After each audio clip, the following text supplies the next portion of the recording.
What is the most important skill to have as a business leader? Is it experience, charisma, hard work? If you look at some of those perspectives, it's really about building influence.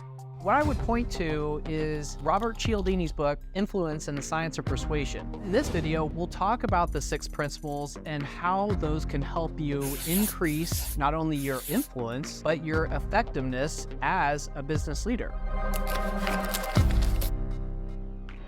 The first principle we'll talk about today is reciprocation. I think the easiest way to describe reciprocation is that people like to return a favor. Now, an example that was found, through research was about tipping after a meal in a restaurant. They established a baseline for what tipping would be. Then they implemented a couple of different techniques regarding reciprocation to see what the impact would be. The first one that they did is giving somebody a dinner mint along with their bill, increased tips. Next, they tried 2 mints. Holy cow, that increased tips even more. You want to know what the most effective method that they tried though? The server would give the diner 1 mint, start to walk away, and then come back and give a second dinner mint. That was the single most effective method to increase tips. Certainly, in my mind, is a high potential for coming across as disingenuous. However, it's interesting to know and just use that as an example as to how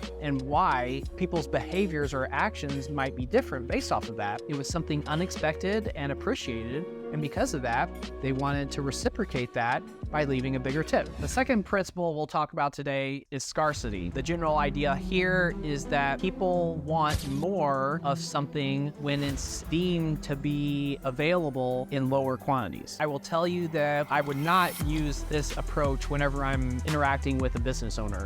Saying like, oh, well, Mr. Business Owner, we only do 2 to 3 deals per year, and you really need to get on our list so that you can be one of those 2 to 3. I mean, that's just would not be something that I would do. However, I will tell you, we do use scarcity with some of our customers, and we're not trying to manipulate them. It's just true. So for example, particularly in our manufacturing companies, we'll tell our customers, we only have, 5% more capacity in the month of November or December. If you're interested in getting this done in this time period, you need to act quickly. Now, here's an example where, regardless of whether we knew that this principle increases influence or might increase our customers' willingness to place an order, we just did it because it was the truth and we wanted to convey that. Another principle that is relatively easy to understand is that authority leads to increased influence as well. Now, this can come in a lot of different shapes and sizes, whether it's an officer of the law or a professor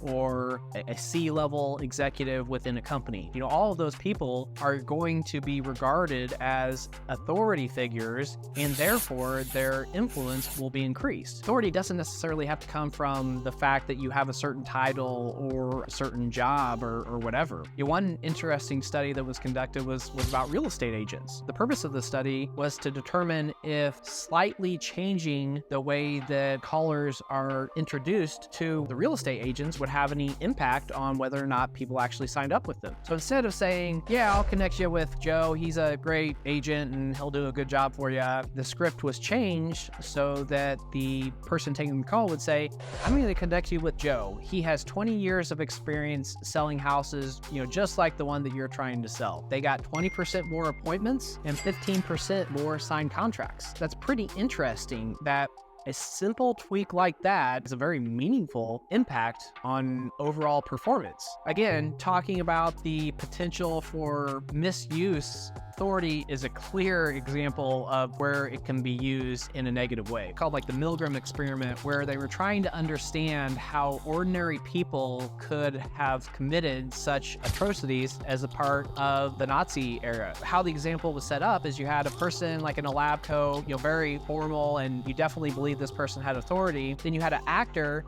behind a glass, and they were on like some sort of a bed or whatever, and the study participant was told that by the person in the lab coat that that I want you to administer an electric shock to that person. And so the study participant would push the button or turn the dial, and the actor would cry out as if he had gotten shocked. At the beginning, the intensity was much lower, and they kept going higher and higher. And what they found is that even whenever the actor was visibly in pain and was crying out very loudly, the study participant was still listening to the authority figure and administering the electric shock. It was really crazy, and they actually had to shut the experiment down because of how profound the effects were, not just in terms of the results being different than what they expected, but is actually having a negative impact on the study participant because there was such this inner conflict that they knew they were doing something wrong, but they wanted to listen to the authority figure. So an experiment that's interesting for a bad way, but it shows the power of how much we respond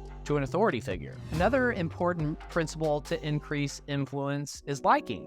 People are more likely to do what someone else asks them to do if they like the other person. Just think about that. I mean, are you more likely to do something if a friend asks you to do it as opposed to some stranger in the street? Well, of course. There has been some research about what causes another person to like you, or why might you like somebody else. And the research has pointed to 3 different areas. The first is that we typically like people that are similar to us. The second is that we like people that compliment us. And then the third is that we like people that we feel like are working with us towards the achievement of a common goal. Another principle that increases influence is consistency. The idea behind consistency is that people are more likely to do something if they have done something similar in the past. For example, if you told your spouse that I'm happy to clean up a week or so ago, and then a week or so later, your spouse says, well, how about you go clean up? You said you'd be happy to, then you're going to be, more likely to clean up according to this principle. I think there are a lot of good examples in the business world as well. One of which is the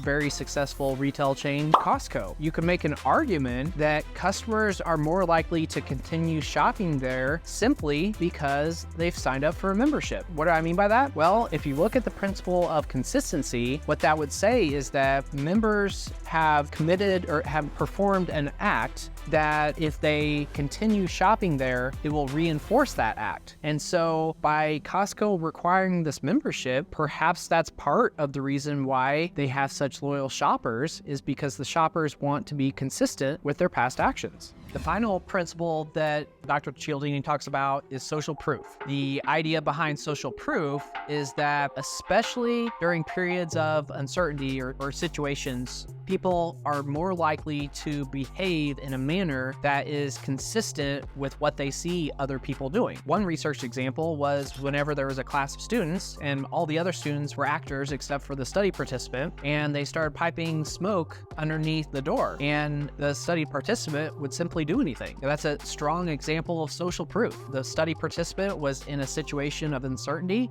Something didn't feel right, but he looked to those around him to help him guide his actions and behaviors.